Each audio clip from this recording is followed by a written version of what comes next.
دعا، بلڈنگوں پہ لکھتے ہیں ماں کی دعا، لیکن ماں کی دعا لیتا کون ہے؟ ماں کی دعا لکھنے سے کام نہیں چلتا، ماں کی دعا لینا پڑتا۔ کون لیتے ہیں ماں کی دعا؟ بڑی معذرت کے ساتھ لوگ تو ماں باپ کے پاس بیٹھنے کے لیے ٹائم تک نہیں ہے لوگوں کو۔ بوڑھے ماں باپ انتظار کرتے رہتے ہیں کہ میرا بیٹا آئے گا میرے پاس 10 منٹ بیٹھے گا، لیکن آج کے بچوں کو ماں باپ کے پاس بیٹھنے کے لیے ٹائم نہیں ہے، بھول گئے ماں باپ۔ گھنٹوں دوستوں سے فون پہ بات ہو رہی ہے، اس کے پاس بیٹھتے ہیں، اس کے کبھی اپنے ماں باپ کے پاس بھی بیٹھتے ہو۔ ایک بات یاد رکھنا، تمہارے بچپنے میں جیسے تم کو ماں باپ کی ضرورت تھی، تم ماں باپ کے بغیر نہیں رہ سکتے تھے نا بچپنے میں، ویسے بڑھاپے میں ماں باپ اولاد کے بغیر نہیں رہ سکتے۔ ماں باپ، بوڑھے ماں باپ سوچتے ہیں میرا بچہ میرے پاس آئے گا، بیٹھے گا۔ اور یہ بات آپ نے کئی جلسوں میں سنی ہوگی، علماء کہتے رہتے ہیں کہ ماں باپ کے چہرے کو محبت سے دیکھنے پر اللہ مقبول حج کا ثواب عطا کرتا ہے۔ کیوں نہیں بیٹھتے ان کے پاس؟ ان کا دل کتنا خوش ہوتا ہے جب اولاد اپنے ماں باپ کے پاس آ کر کے بیٹھتی ہے۔ آج آپ کو ٹائم نہیں، موبائل میں گھسے رہتے، موبائل میں گیم کھیلتے، فیس بک، یوٹیوب، یہ وہ کیا کیا بلاؤں میں گرفتار ہو۔ ماں باپ کے پاس بیٹھو، یہ بہت بڑا سرمایہ ہے، یہ تمہاری جنت بھی ہے، یہ تمہاری جہنم بھی ہے۔ اگر تم نے ان سے محبت کرا، ان کو خوش کیا، ان کو راضی کیا تو وہ تمہاری جنت ہے، اور اگر ان کو ناراض کیا، ان کا دل توڑا، ان کو دکھی کیا، وہ تمہاری جہنم ہے، جہنم۔ وہی ماں باپ کا دل توڑنا تمہیں جہنم میں لے کر جائے گا۔ ان کے پاس ٹائم نکالو بیٹھنے کے لیے، ان کو پیار دو، ان کے ہاتھ چومو، اور یاد رکھنا ماں کی دعا، ماں کی دعا کسی کو ولی بھی بنا دے، ماں کی دعا کسی کو ولی بھی بنا دے۔ بھائی مالداری کیا چیز ہے میرے جوان، میرے بھائی، مالداری کیا چیز ہے، اولاد کیا چیز ہے، دولت کیا چیز ہے، مکان کیا چیز ہے؟ ماں کی دعا سے اللہ مل جاتا ہے۔ اللہ، جب ماں کی دعا سے اللہ ملتا ہے تو دنیا کی کون سی نعمت نہیں مل سکتی، مگر ماں کی دعا ملتی کس کو ہے؟ توجہ کرنا، ایک ہوتا ہے، اب ذرا دھیان دیں، بہت اچھے سے سن رہے ہیں آپ لوگ، تھوڑا توجہ کرنا۔ کیا ایک ہوتا ہے دعا کروانا، ایک ہوتا ہے دعا کروانا، اس کی اہمیت نہیں ہے اسلام میں، دعا کروانے کی اہمیت نہیں ہے۔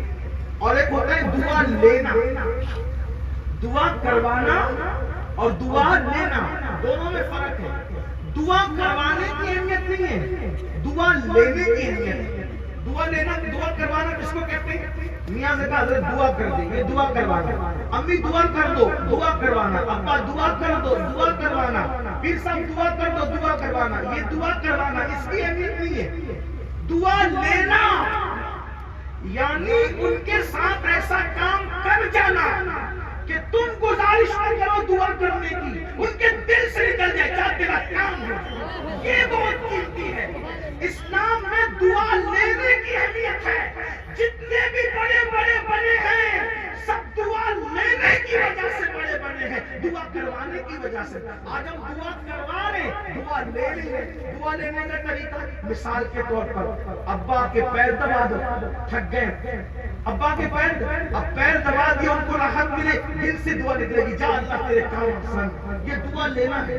آئیے دعا جو لی جاتی ہے نا اس کی کیا برکت ہے، مجھے بہت خوبصورت بات یاد آئی، آئیے اس طرف چلتے ہیں، دعا لینے کی کیا برکت ہے، ہائے ہائے ہائے، اور وہ بھی ماں باپ کی دعا۔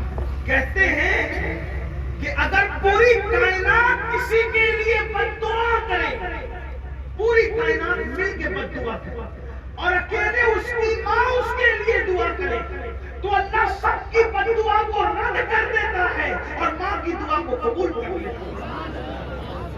اور اگر پوری کائنات مل کر کے دعا کرے اور اکیلی ماں اس کے لیے بد دعا کرے تو پوری کائنات کی دعا اللہ رد کر دے گا، ماں کی بد دعا کو اللہ قبول فرما لے گا۔ تو آئیے دعا لینے کی کیا برکت ہے اس کو ذرا سن لیں۔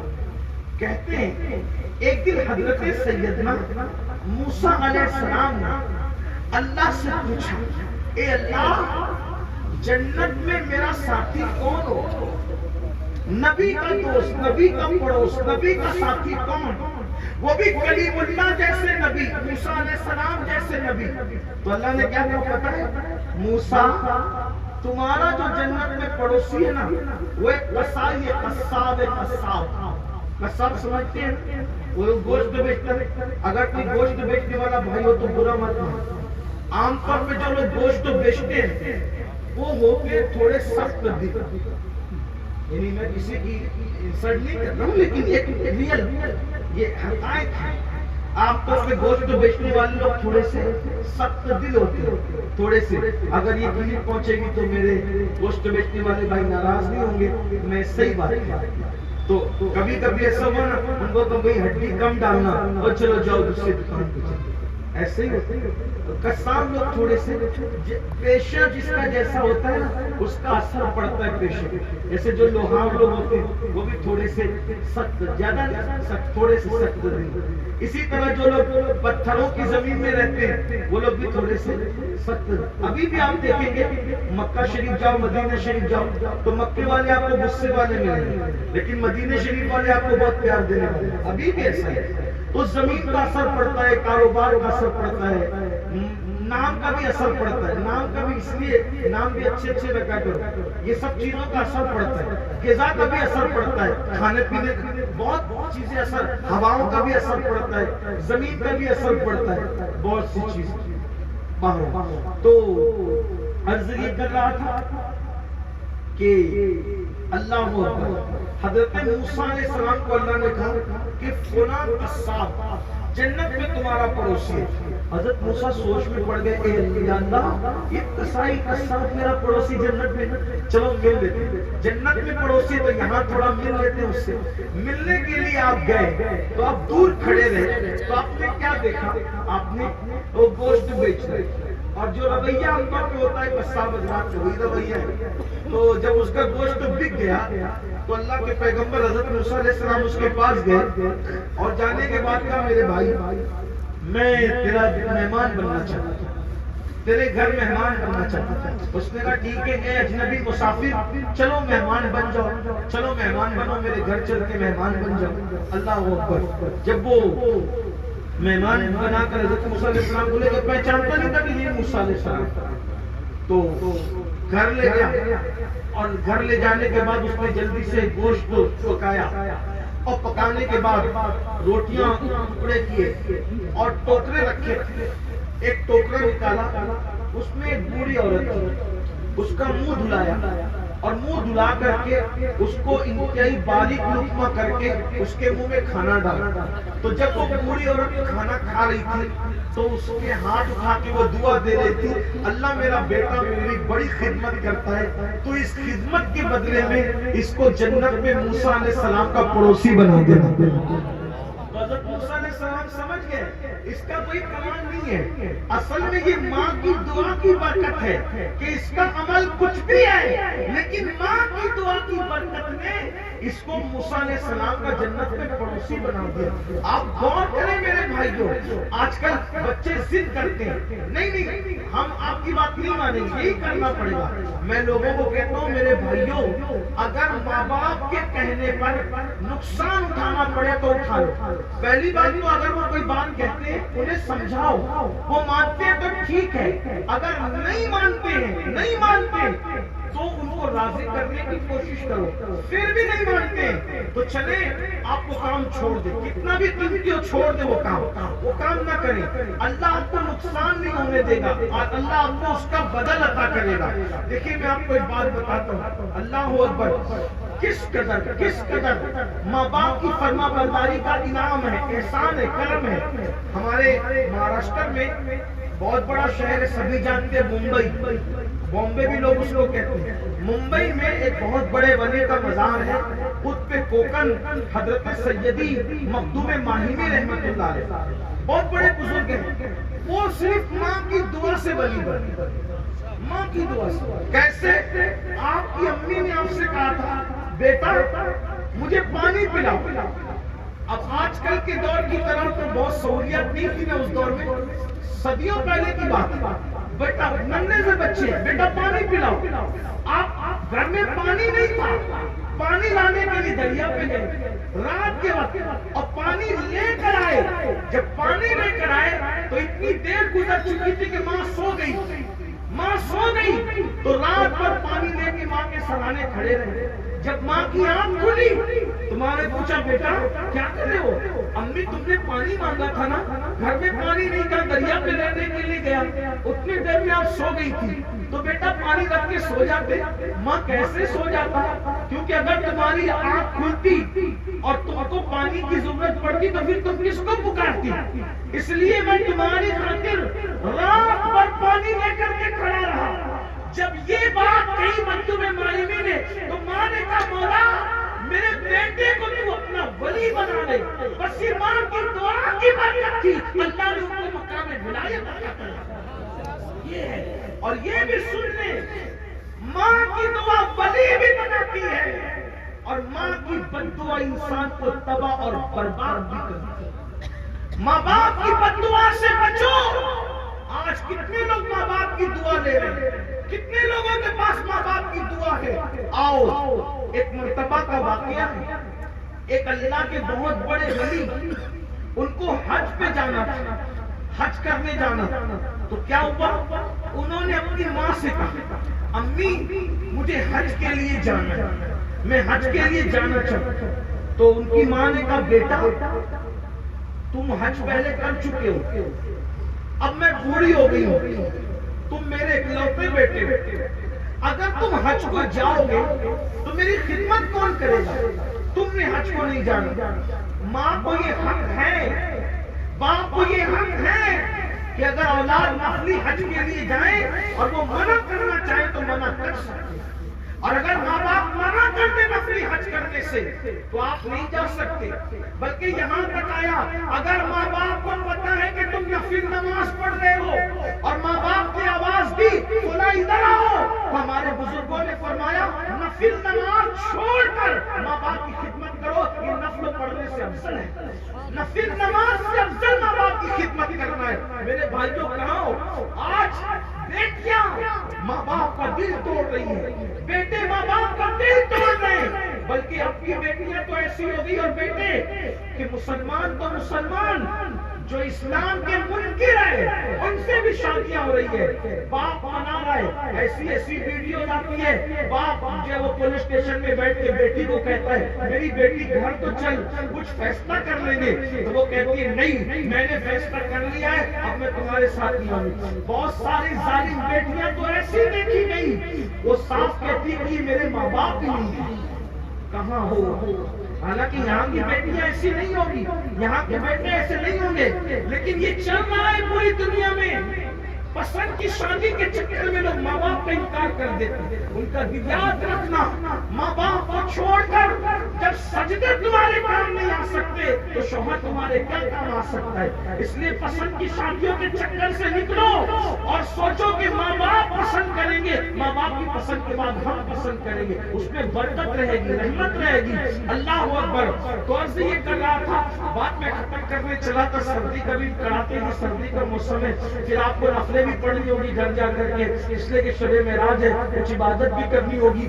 تو میں بات کو سمیٹ رہا ہوں لیکن بات یاد آ گئی اور آپ بہت اچھے سے سن رہے ہیں تو میں عرض کرنے کی ہمت کر رہا ہوں، ورنہ شروع میں تو میری ہمت بھی نہیں ہو رہی تھی کہ بیان کیسے ہوگا. جو افراتفری کا ماحول تھا لیکن بہت اچھے لوگ ہیں، بہت اچھے سے سن رہے ہیں. تو اس ولی نے کہا امی مجھے حج کو جانا. انہوں نے کہا بیٹا نہیں جانا.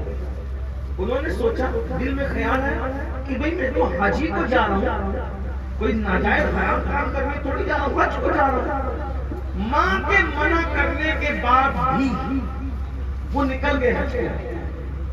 ولی حج کے لیے نکل گئے. رات ہوئی، ماں کو ضرورت پڑی، ماں نے بولا بیٹا فلاں کہاں ہو؟ بھئی آپ ولی بن جائیں، خطیب بن جائیں، عالم بن جائیں، خطیب بن جائیں، کچھ بھی بن جائیں، ماں باپ کے لیے تو آپ بیٹے ہی ہو، بچے ہی ہو. تو پکارا ماں نے تو آواز نہیں آئی.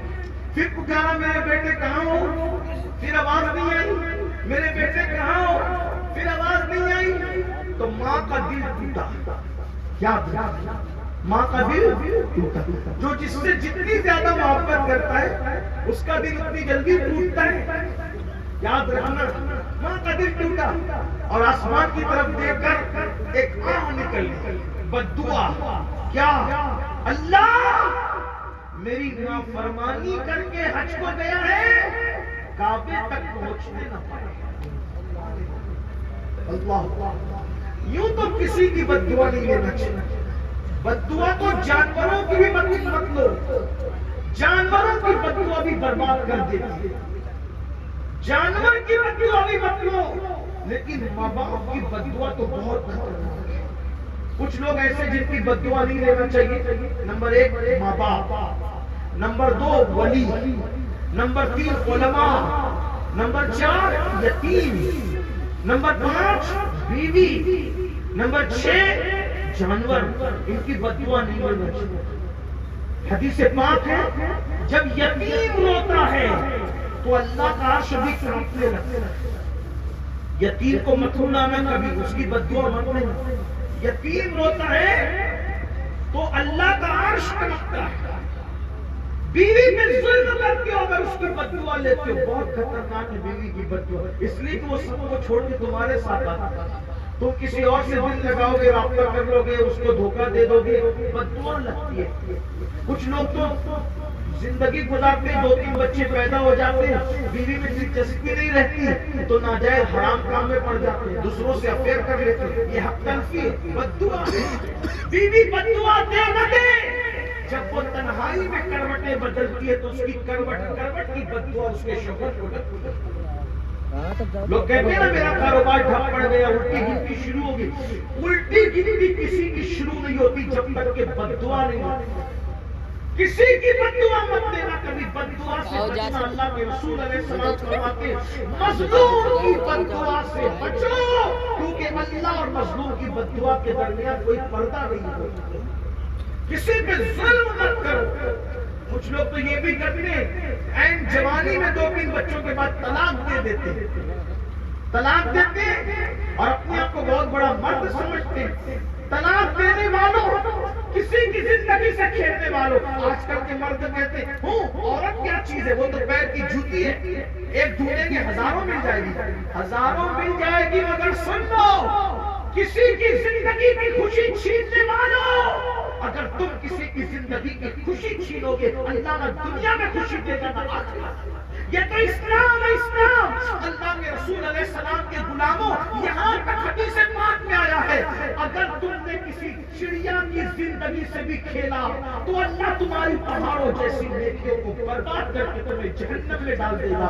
جب چڑیا کی زندگی سے کھیلنے کی اجازت نہیں ہے تو عورتوں کی زندگی سے کھیلنے کی کیسے اجازت ہو سکتی؟ کچھ لڑکے افیئر کے نام پہ لڑکیوں سے پیار کی باتیں کرتے ہیں، ان سے زنا کرتے ہیں، ان کی جوانی لوٹتے ہیں، ان کو سب کچھ برباد کر دیتے ہیں اور پھر کہیں اور شادی کر لیتے ہیں. سوچو تو صحیح، یہ سب کچھ ہو رہا ہے. بچیاں تباہ ہوتی ہے، برباد ہوتی ہے، روتی رہتی ہیں، ان کو کوئی اپنانے کے لیے تیار نہیں ہوتا. یاد رکھیے کسی کی آہ بڑی خطرناک ہے، کسی کی آہ بڑی خطرناک ہے، آہیں برباد کرتی ہے. اور بد دعا ایک نہ ایک دن اپنا اثر دکھا کے رکھتی ہے. دعا بھی اثر دکھاتی ہے اور بد دعا بھی اثر دکھاتی ہے. اور کسی ولی کی بد دعا مت لے. ایک بات یاد آئی، ولی کی بد دعا کیا؟ ولی بد دعا نہ بھی کرے، صرف آسمان کو دیکھ لے تو بھی انسان برباد ہو جائے. بہت خوبصورت بات یاد آئی. ایک مجذوب تھے، مجذوب اللہ کی ولی. مجذوب پاگل جیسے دکھتے، لیکن وہ پاگل ہوتے بھی بڑے ہوشیار ہوتے، لیکن اپنے آپ کو چھپانے کے لیے وہ پاگل جیسے دکھتے. تو مجذوب تھے، مجذوب بزرگ. سخت بارش ہو گئی. جب سخت ترین بارش ہوئی تو اپنی دھن میں چلے جا رہے تھے. ایک شخص نے بلایا بابا ادھر آؤ. ان کو دودھ پیش کیا. اب جب بارش ہوتی ہے تو گرم گرم چائے دودھ تو بہت مزہ آتا ہے، تو انہوں نے دودھ پیا اور دودھ پی کر آسمان کی طرف گئے. مسلم ہو غیر مسلم ہو، مسلمان ہو غیر مسلم ہو، سب کو کھلایا کرے، سب کو پلایا کرے، سب کی خدمت کیا. سردیوں میں کمبل اڑا دیا، بھوکے کو کھانا کھلایا. سرکار غریب نواز کا جشن آپ منا رہے. غریب نواز فرماتے ہیں اگر تم بھوکے کو صرف ایک لقمہ کھلا دیتا نا، لقمہ جو بھوکے کو ایک لقمہ کھلا دے اللہ اس کے اور جہنم کے درمیان 7 پردے گرا دیتا ہے. کتنے پردے؟ 7. اور ہر ایک سے دوسرے پردے کے درمیان 500 سال کا فاصلہ ہوتا ہے. یعنی اگر کسی بھوکے کو تم نے ایک لقمہ کھلا دیا تو تمہارے اور جہنم کے درمیان 3500 سال کا فاصلہ ہو جاتا ہے ایک لقمے پر. تو جو پیٹ بھر کھلا